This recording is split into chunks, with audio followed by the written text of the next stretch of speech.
Hello everyone, this is Nina Verkoen, the founder of the Last Truth Teachings, and today I wanna do a Q&A video, and we will look at everything through the lens of the Last Truth Teachings. So if you're new to the teachings, welcome. You will find this video very helpful. Okay, let's begin. The very first question is about addiction. What is addiction and how to overcome it? Through the perspective of the Last Truth, addiction is our inability to continue on our path. When we are addicted to something, it means that we are clinging to something here in the present moment, and we don't want to let it go. We want to repeat the same experience over and over again. And from the spiritual perspective, from the Last Truth perspective, this is our fear about expansion. So when we resist our natural spiritual progression, when we resist our expansion, our evolution, internal evolution, or even external, when we don't expand and scale ourselves, our business, our self-expression in the world, when we are afraid to do that, or any other reason, we will develop addictions that keep us anchored in the present moment, where we want to stay instead of proceeding forward. I want you to look at any addiction you have and understand that this is your desire to just stay where you are. It is this reflection of inner anxiety of the future. It is the resistance to spiritual growth. When we resist, for example, maybe, I don't know, taking an action that is required from us in this specific situation, when we resist working through a specific limiting belief or a fear, when we resist overcoming our internal weaknesses, then we develop stronger addictions. In general, all of that is a victimhood, it's a victim consciousness. When we not only develop an addiction as a compensation for our fear of moving forward, but we also kind of boil ourselves in this addiction, kind of struggling with what there is, and it's a form of masochism, it's a form of self-torture, and again, it's a direct reflection of our victim consciousness. So now, how to break any addiction? Well, first of all, everything in our world happens only because of the will, the divine will of your true self. Everything. And things don't happen, good and great things don't happen because of the lack of this divine will. And divine will is very different from the will of your mind alone. Divine will is the will that is born in a being who is healed, whole, kind of a holistic and whole entity, which includes our mind that no longer resists, but is kind of aligned with the true self's mission and desires. But it's not just the mind's will, it is our whole being's will. It is our heart's will, if you wish. So our mind's will is probably also a good thing to have and develop. In general, we're not completely diminishing the role of our mind, of our character in our life. It is important. If you are a person who never developed any even mind's will, any personal will, who has weak character, no self-discipline, no responsibilities, I mean, of course, it will be helpful and useful for you to develop your personality, your ego, your character, your mind's will. That's great, but that's not enough. That's not enough if you truly want to affect change if you truly want to create this reality, if you want to achieve things in your life that will make you happy, if you want to manage and control your reality, then you need to understand that you can't do it using your mind's will alone, using your mind in general. Many people try, and we all know where it leads them. It leads them to burnouts, it leads them to heart attacks, it leads them to enormous amounts of stress that they put on their body and mind, and it doesn't end well. It also creates crazy balance issues, because a person who relies on their mind's will alone will neglect other aspects of their life and just focus on some one aspect, becoming a fanatic of it. For example, if a person wants to scale their business, they will only focus on work, they will neglect their family, they will neglect their health, their sleep, their life habits, and this will not end well. So when we just use our mind's will, kind of trying to stubbornly move through life, trying to get something that our mind wants, it creates this misbalance, creates this energy misbalance that has consequences. On contrary, when we use our divine will, which we can only have when we've already realized that we are the creator, that we are God, when we realize the last truth of who we are and how this reality works, then this divine will, it's a divine guidance from within, from our heart, which never leads to burnout. Because being guided by divine will, we are being guided by love versus fear and desire to achieve at any cost. So it's a huge difference here between our mind's will and between our divine will. But going back to addiction, you can't overcome simply using your mind's will. Many people try, and sometimes it works, and I'd even say it's better than not trying. It's better than nothing. It's better to stop certain bad habits that are destructive to your health, to your mind, to your life, to your environment, using your mind's will, if that's the only tool you have. But my mission as someone who conveys the message of the last truth, my mission as a spiritual teacher would always be to encourage you to embark on a spiritual path and realize your true self, merge with the creator within. And from this identity shift, when you activate your divine will, when your divinity is born and your divine will is activated, then you can achieve the same goals, but in a completely different way, without any side effects, without any bad consequences.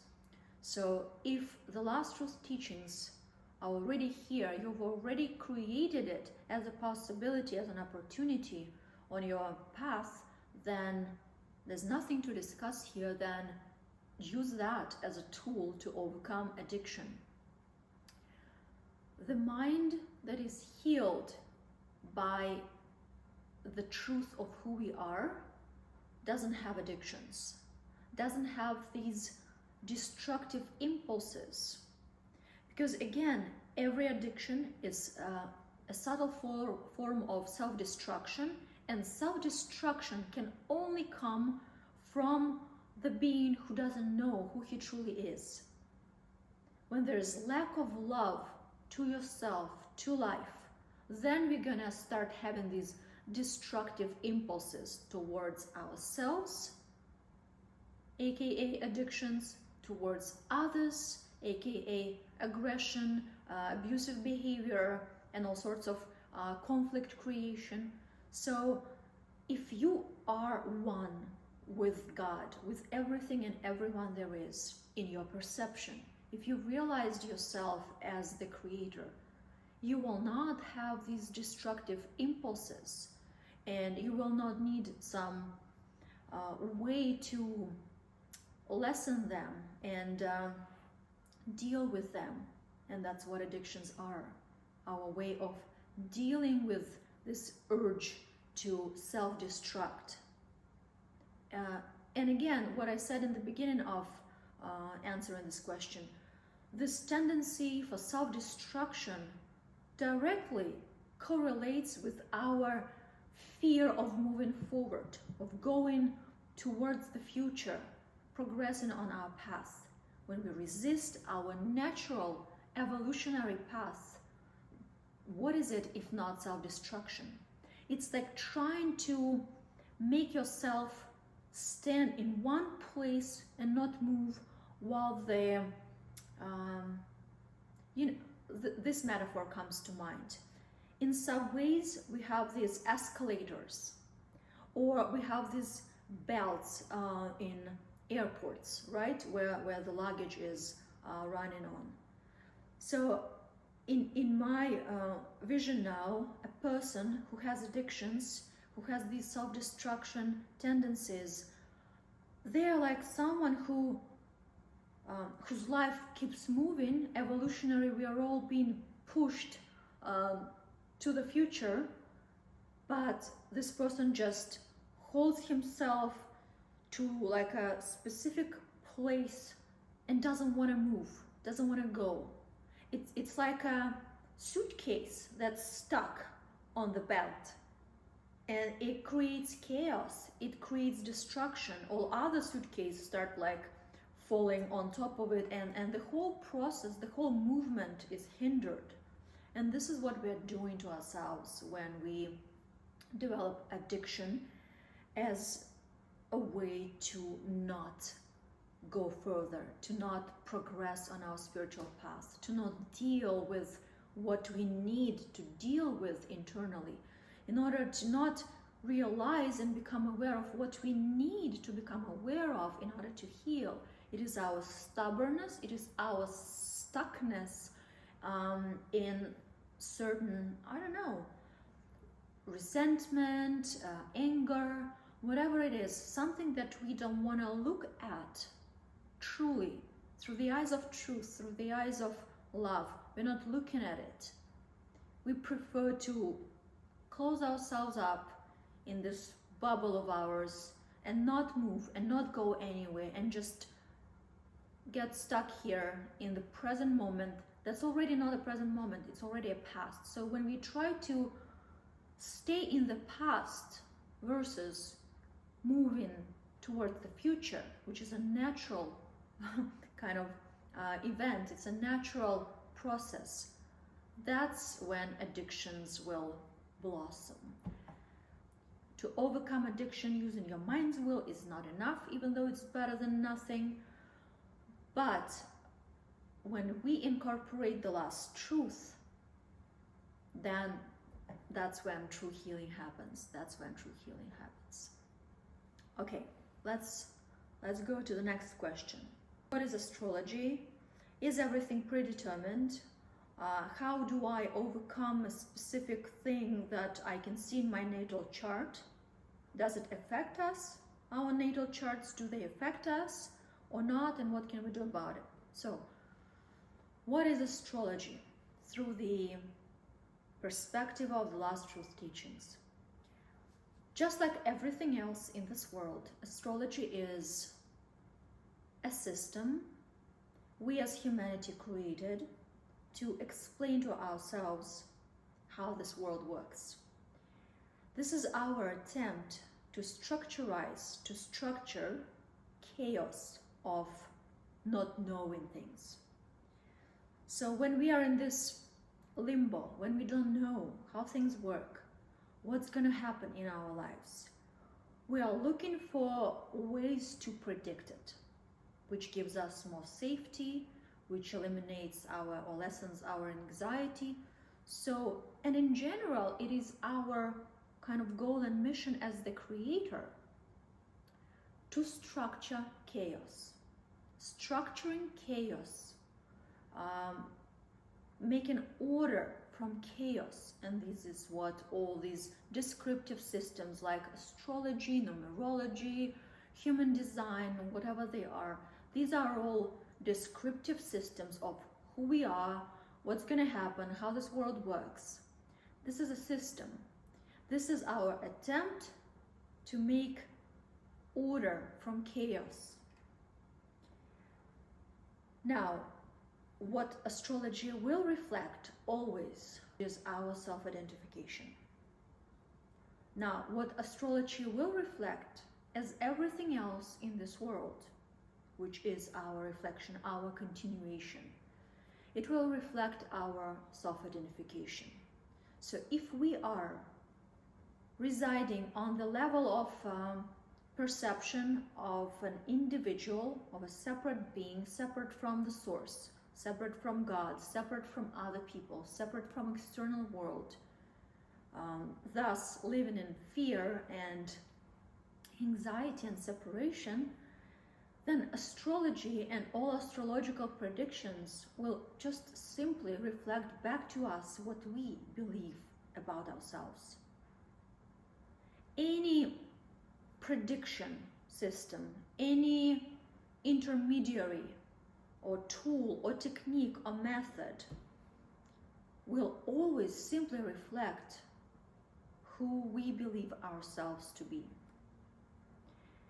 If we know who we are, we also know that astrology is our creation and that nothing is predetermined.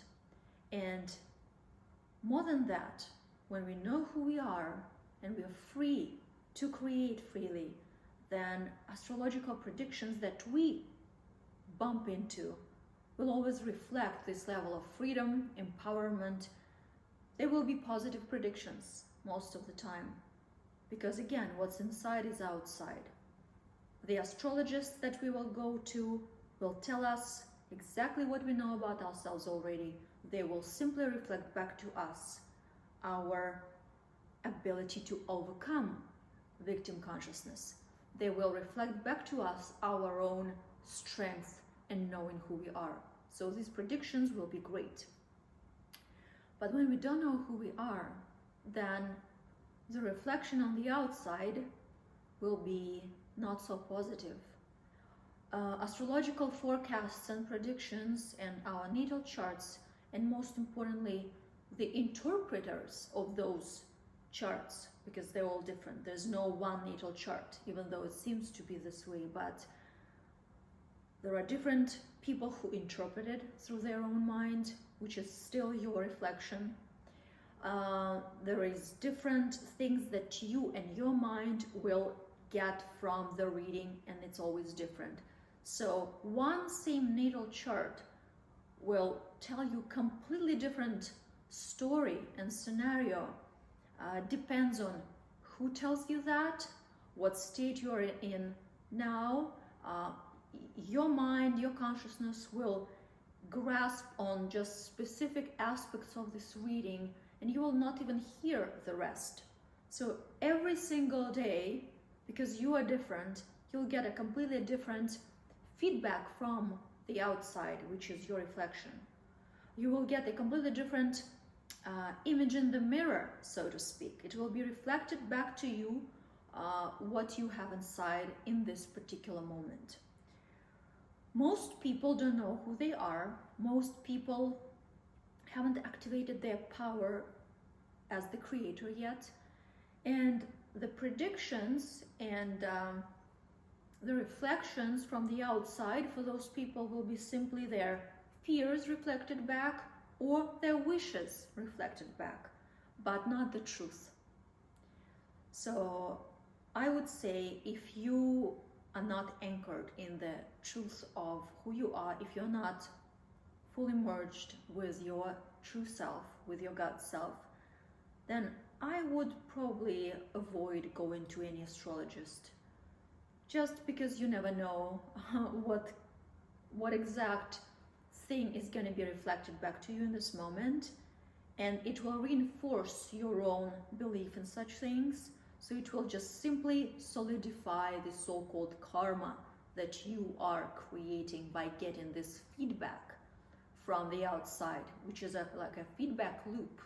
It's coming from you, being reflected in the words of those people who interpret your natal chart today, for example, or give you some reading or channeling or whatever it is, and that will ricochet back to you and reconfirm your inner fears or your inner desires.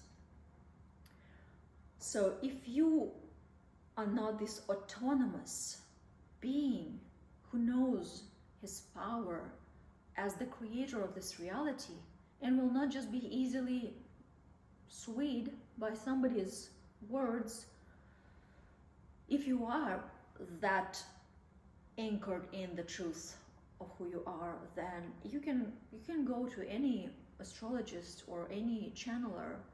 They will just tell you what you already know, and that's great, but you won't need them because you already know. And if you don't know who you are, then it's a little bit dangerous, because it simply can reconfirm your fears and create so-called fate that you solidify for yourself. That will be very difficult to escape, you know. So I would advise on being very conscious of what you are consuming in terms of information, because again, until you see that this is your own fears and desires projected back to you, that's not a very safe kind of entertainment for you. It can simply intensify your fears, make you unconsciously create negative scenarios. If you suddenly heard something negative from a channeler, from an astrologer, and you don't know that nothing is predetermined, it's not very beneficial for you, so to speak. So that's my answer. In general, astrology is our creation. You don't need it when you know the last truth, but it is dangerous for you when you don't know the last truth. So it's an attempt of us as a collective to make sense of this reality. Partially successful attempt, but it doesn't give you the full truth, the full picture. It doesn't make you free. It doesn't make you who you are, and no external tool can. It is your own inner choice as the creator. So yeah, it's just up to you what to do with it. I personally don't use that. Okay, let's see. Next question. Next question is about, I'm not gonna read the question itself because it's more like a comment, an explanation of a situation this person is in, who's asking for help and guidance. This question is about difficult life lessons that keep coming and coming and coming, and basically the person is asking how to protect yourself, your loved ones, your family from some negative energy, negative input from other people. Such words as energy vampires are used. Okay, I get it. Let's dive in. When you experience a series of very intense, difficult life lessons, it usually means that you've self-prescribed to yourself this very intense training, that the goal of this training is to squeeze out all the victimhood consciousness from you. The tougher the situations are, the more frequent they are, the more intense they are, it is this pressure that wants to create a diamond. And we can become a diamond only in one way: when we realize that we are not a victim. That's when we become unbreakable, and that's when all the negative scenarios stop coming.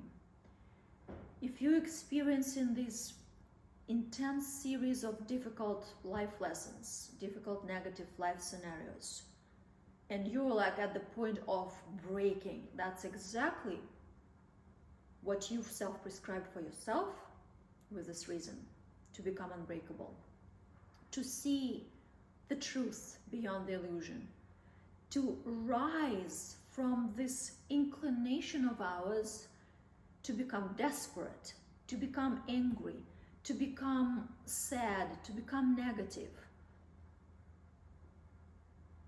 A diamond is unbreakable. It's one of the strongest stones, crystals in the world, because of the amount of pressure that was put on it prior to that. So it became this brilliant being, a human who've undergone through the series of self-prescribed difficulties in order to completely like squeeze out every last drop of victimhood that's still left in you. That's always your choice. You can stop it, but funny enough, the more devoted you are to your spiritual path, the more you desire in your heart this cleansing of everything that's not truly who you are, the more you'll go through this intense, maybe short, most likely short, but still intense period of your life when you need to awaken your power as the creator, overcome your fears, overcome your desperation, your weaknesses, your victimhood. And it's not easy, but it's so worth it. After that, you will identify victimhood in every even tiniest situation. You will be easily just cracking these moments and go further without even being bothered by them. You will become unbreakable. You will become invincible. You will become fully anchored in who you truly are. Your faith, your knowing who you are, your devotion to your true self as God will be unshakable. And if you're going through this series of events like that, then know this is what's happening, and that's your spiritual duty that you've assigned for yourself. Whether you like it or not, whether your mind resists it or not, your heart requires it in order to become who you truly are. So stay strong. Don't believe your fears. See through fears. See through the illusion of fears. See through the illusion of separation. See through your inclinations to blame, to place responsibility on others, to go into depression. Just see through that. What is required from you in this moment? What do you require from yourself? You will always realize that it is strengthening your faith in who you are, in God, that is your true self. It is your way of activating your own power, your own invincibility.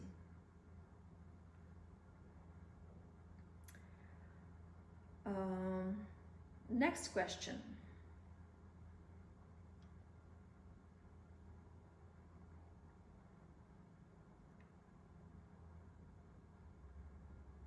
Let's see.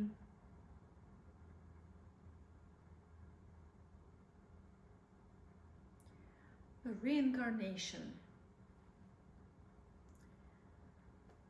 Reincarnation is a soothing concept that we as a collective created and used for our own good at some point, but that we are outgrowing.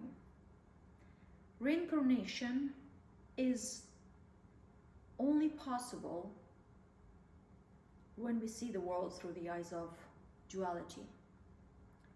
When we don't know unity, when we don't know who we truly are, we perceive ourselves as an individual who can reincarnate, whose individual soul can reincarnate. When we divide into past life and future life and not know that there is only here and now and time is an illusion itself, we create these concepts of reincarnation. When we don't know that we are one with everything and everyone, and we all have one shared higher self as God, that is simply embodying billions of bodies of humans, animals, and everything, then we will create this idea of reincarnation. Reincarnation doesn't exist. Who would reincarnate and where if all there is here and now, if time is not linear, if time is a dot of who you truly are, if you're one with everything and everyone, if the creation is only happening here and now, who is to reincarnate and where and from what? This life is a constant process of our true self experiencing itself through millions of different bodies. When one body drops dead, all other bodies are left and new bodies are born, but the true essence of what makes all these bodies alive, the true essence of who we are, our true self as God, this energy of creation that we are, is always present. It's not going anywhere. It's not reincarnating, it's not moving, it's not doing anything. It's always here, always here. Imagine our true self as God, as this energy of creation that's always present, as this under layer of the fabric of existence. It's always there. It's a canvas. On that canvas, we can draw and paint different objects, humans, animals, plants. Then we can wipe one human out of this canvas and draw another one, a new one. We can erase one drawing and just put something else on top of it. The canvas is still there. The canvas is who we truly are. This is our true self. It's always present. It's not moving anywhere. What's moving is just these finite embodiments of the true self here. Bodies come and go. They die, they get born. Organic life comes and goes. But true energy of creation, which is God, which is unity, which embodies everything that's alive in this universe, it never moves, it never goes anywhere. It just stays here in this present moment, everlasting present moment of here and now. It doesn't go anywhere. So this idea about some different aspects of ours, different souls, individual souls that incarnate, reincarnate, go from past life to a next life, this is simply a wrong interpretation of the mind who sees everything through the eyes of duality. This is just not true. There are no individual souls. There are individual body minds, individual bodies, but there are no individual souls. We all have and share one true self as God, and that's what unites us. And that's what I mean when I say we're all one. We're not one in our bodies, we're not one in our minds, we are one in truth, we are one in who we truly are as God. And that part of ours is everlasting, ever present. It's not going anywhere, it's not incarnating, reincarnating, outcarnating. It's always here and now, it's always present. It's like this Tao that was never born and will never die. And that's why it's even difficult to talk about it, using this body as a vessel for these words. It's impossible to describe it. Tao that can be described is not the real Tao. Individual souls is simply a concept of our dual mind that creates in its own image, like seeing what's here, individual bodies, individual minds, and it creates in its own image this idea of individuality on a higher level of existence, on a subtle plane, on the energy plane. There's no division there. There's no individuality. There is no duality on that level of existence. There's just one energy / information. It is one and the same. Again, people divide everything. This is what we do in order to explain something to ourselves. We divide energy and information. They're one. Our bodies are a continuation of our true self as God, as energy, as informational field of everything there is. So there are no individual souls. There is one shared soul that we all have. This is the last truth. This is the truth of who we are. There are no individual souls, and there is no reincarnation. And thus there is no karma. And we don't pay for what our past self in a previous life that we don't even remember, what we did, right? No. We self-punish, we self-prescribe difficult life lessons. We create karma here and now, but karma is not the definition that I would use. It's not accurate. So reincarnation does not exist. It is a soothing concept because it gives us something to look forward to after death. But you don't need this soothing once you realize who you truly are. Your true self, your true nature never dies. And if you no longer identify that strongly with your individual self, with this body, then the fear of death will also not be so strong in you. There's no such thing as reincarnation. I think that's it for today. Let me see if maybe there's some other question that I really want to answer. Immediately I'm looking at this question. Souls attracting each other and past life. Tell us about that. I just did. There are no separate souls. Every human we come in contact with is a continuation and reflection of our true self. How to help your autistic son who is a young adult and seems to have given up on life?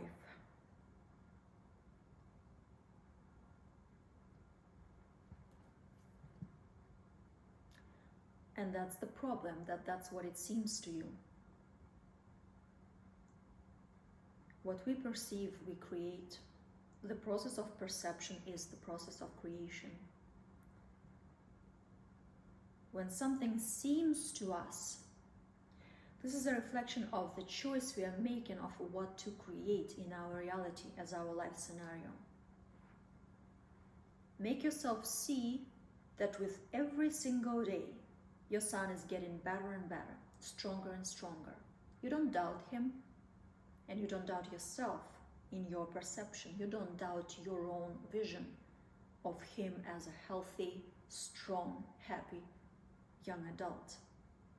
It's just your doubt in your own perception is the problem. That's why the last truth teachings that shifts your identity and anchors you in it, thus eliminating all doubts. And all doubt is doubt in yourself, in who you truly are, is so helpful. Our goal is to see the truth beyond the veil of illusion. Our goal is to stop believing what it seems.